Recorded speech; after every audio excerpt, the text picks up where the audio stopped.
everybody, and today I'll be making a tier list for the Yakuza series. This tier list will cover all the games I've played, at least half the chapters for it. Also, don't take my opinion as fact. This video will be, for the most part, spoiler free. Anyways, if you disagree with any of the points mentioned in the video, feel free to comment on what you disagreed with. Now that that's out of the way, let's lay down some ground rules. There's only two ground rules that I have. The first one is no remix. Why? Because I haven't played them. That's it. And the second is that I must have played up until the halfway point for each game. For example, Yakuza 2's halfway point is Chapter 8. So you're not going to be seeing Kenzan or Ishin or even Yakuza 0 on this list. Now that that's out of the way, let's start with the bottom of the list.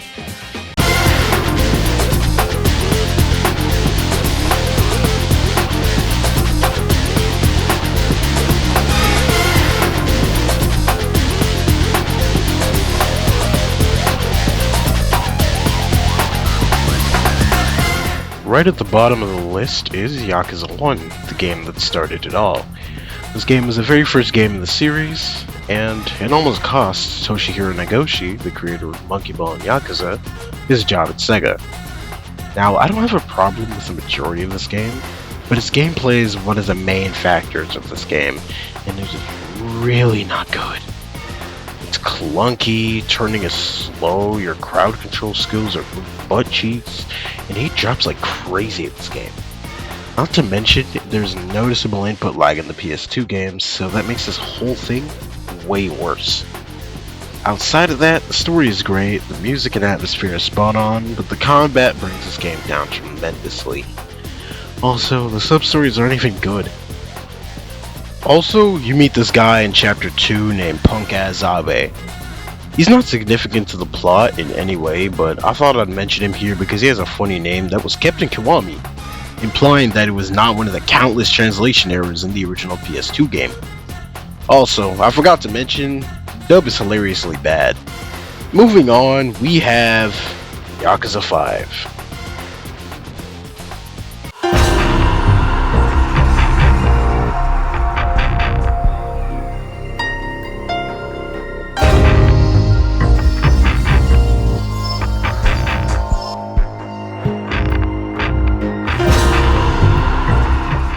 Where do I even begin?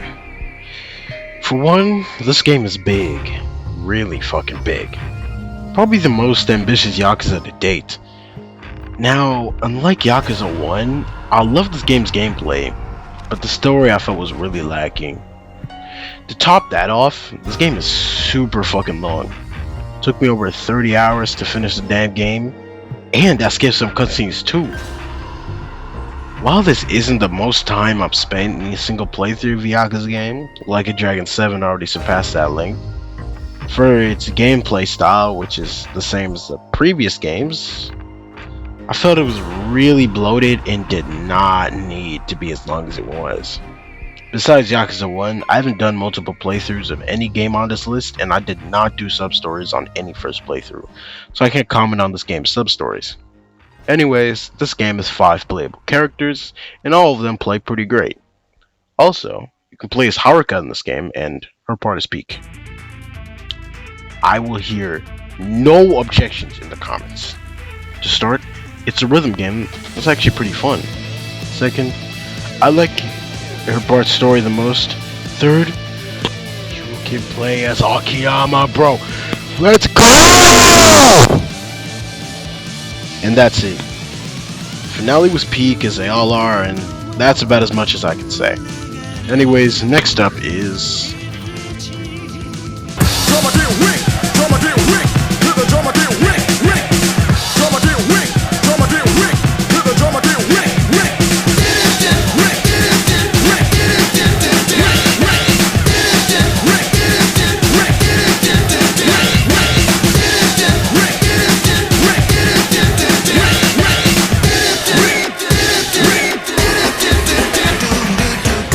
Kurohyou 2, Like a Dragon Asho Chapter, is the only spin-off I've finished in the Yakuza series. It's a PSP spin-off developed by Synth Sophia of Def Jam fame. I wonder what they're making now.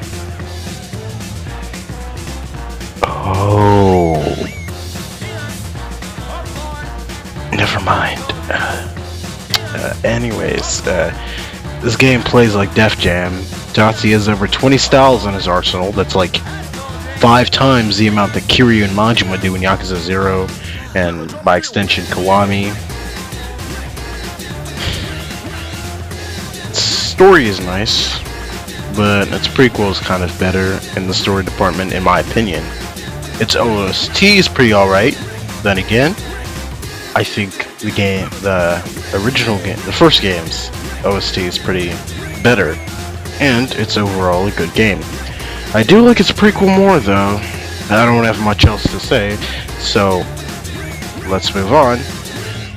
When I talk about the Ad Hoc. The Ad Hoc is pretty fun. You have 3 modes, pretty sure it's like tag team, then you have team match, and then basically standard free for all, and you know, it's like a standard fighting game, and it's pretty fun. Now let's actually move on.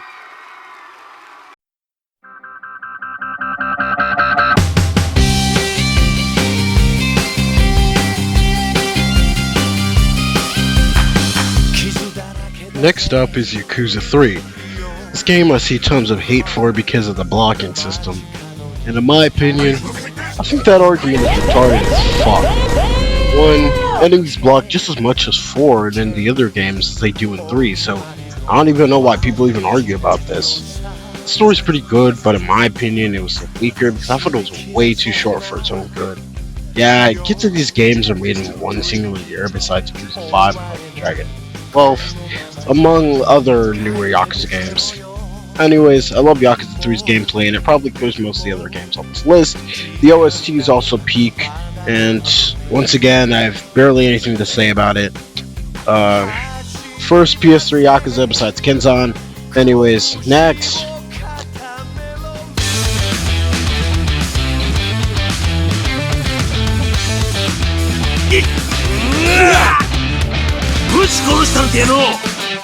Yakuza 6 was just amazing.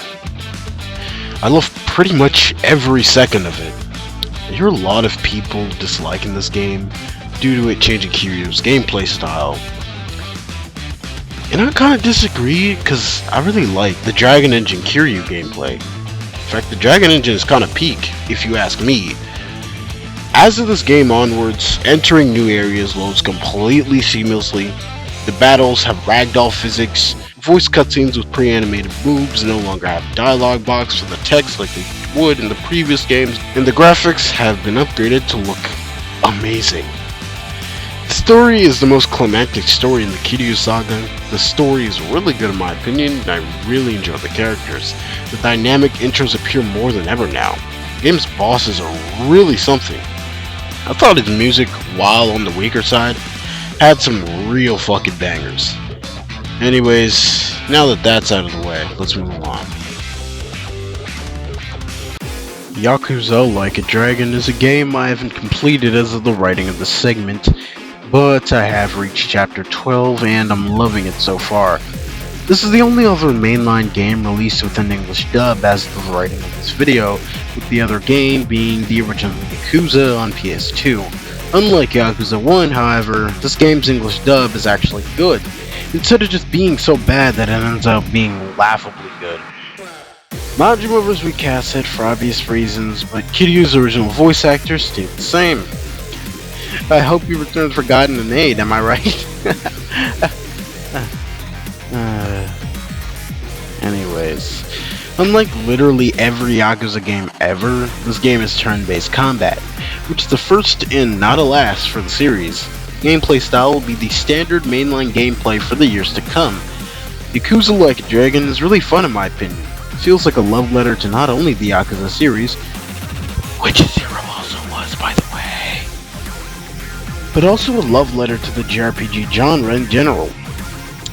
There are 2 things that I dislike about Yakuza Like a Dragon, which are 1, the fact that a character could be speaking English in a cutscene between a fight, but then in the fight they're just speaking Japanese, which is a problem that's existed between Judgment, and 2, I don't like a lot of the soundtrack. Sure, it's okay, but it just don't compared to the other OSTs. That's just how it is. Anyways, that's all I have to say about this game. Let's move on to the top 3 Yakuza games.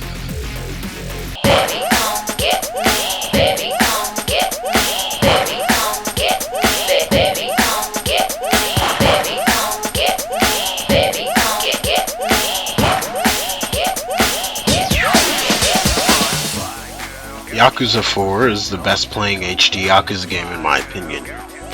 You'll understand why I say HD instead of just Yakuza in a little bit. Anyways, this game just plays like an improved Yakuza 3. Also, in addition to the traditional Kiryu, you have 3 characters to play as. Masayoshi Tanimura, which due to actor reasons couldn't return in 5, probably wouldn't anyway, Shun Akiyama, and Taiga Saejima, both of which would return in Yakuza 5. I think, to be honest, the story's kinda poorly written. I don't fucking care. This game was fun as hell. I liked all its bosses. The story's main thing is rubber bullets, and the whole deal is kinda retarded. I don't care if it is, cause I love this damn story. It was dumb as fuck. Anyways, this game and play is fun. Akiyama and Tanimura are goated. Soundtrack is goated. The game just looks good for PS3 standards. Next up is Kurohyou Like a Dragon New Chapters Peak. Now, like Yakuza 7, I haven't finished this game either, but I have good reason as to why. In the original English patch for the game, there's a part where Tatsuya is suspicious of Tenma, so he tries following him to see what he's talking about. Thing is, with that, is that due to some weird reason, the game crashes. This only happens in the original English patch and not the one coming out soon. Besides that, the original patch seems mostly fine besides all side content being completely untranslated. Anyways, the story is nice, the music is peak, the art for the cutscenes is awesome. Speaking of the art for the cutscenes, due to the cinematic nature of the Yakuza series and the limitations of the PSP, Kurohyou would use rigged 2D art done by Tomio Fujisawa, who also worked on the Tekken Tag Team 2 with Tekken 7. Obviously, this art style is definitely similar to the work of Ashley Wood, an Australian artist who worked on the Metal Gear Solid digital graphic novel, Metal Gear Solid Portable Ops, and Metal Gear Solid Peace Walker. Anyways, Kurohyou 1 is an awesome game, same with 2. You should play both games. The reason why this game is so high and 2 is so low, well, mostly just personal preference and minor things like OST, Tatsuya's voice of all things, and the character models. Anyways, enough babbling.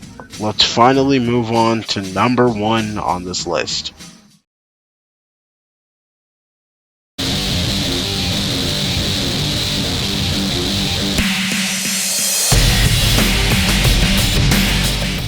Yakuza 2.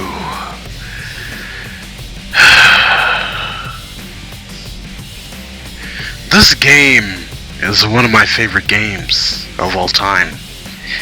This game's story captivated the fuck out of me. I loved its story, it really intrigued me. I love the villains, characters like Ryuji and Sengoku had awesome designs. The fact that Ryuji wants to kill Kiryu just to become the one dragon. So dumb. Fucking love it. I love characters like Sayama in this game and her dynamic with Kiryu. Its soundtrack was amazing. Tracks like The Grudge and Evil itself just ooze of personality and fit the characters they're assigned to perfectly. This game's atmosphere, its licensed music, yes, this game has that. Its new areas, Sotenbori and Shinseicho. Its improvements to the original game's gameplay. Everything about this damn game is just amazing to me. I don't think I hated any part of this game. Kiryu is just as badass as ever, and he plays awesome too.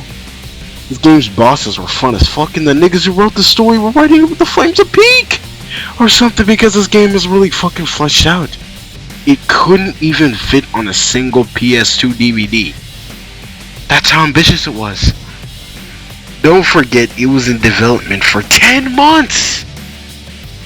That just completely baffles me. Cause the niggas in development team are on some Sonic Team crunch making this game. But in the end, it was all worth it for peak gaming. This game is so fun. His controls are amazing. The villains are peak. The story is peak. This whole game is just peak. Anyways, that's it. That's it for the video. Thank you so much for watching this shit. And to all the niggas who have different opinions, cause I know y'all will be in the comments. Leave a comment down below, like I said in the beginning of the video. Beat the fuck out of that like button if you liked the video. Don't if you didn't. Subscribe to my channel if you want more videos. I upload once per 2 to 3 weeks. Unless I find a topic that interests me, then upload it whenever, regardless of the 2 to 3 week rule. Anyways, that's all I have to say, and goodbye. I'll see you in a few weeks, maybe.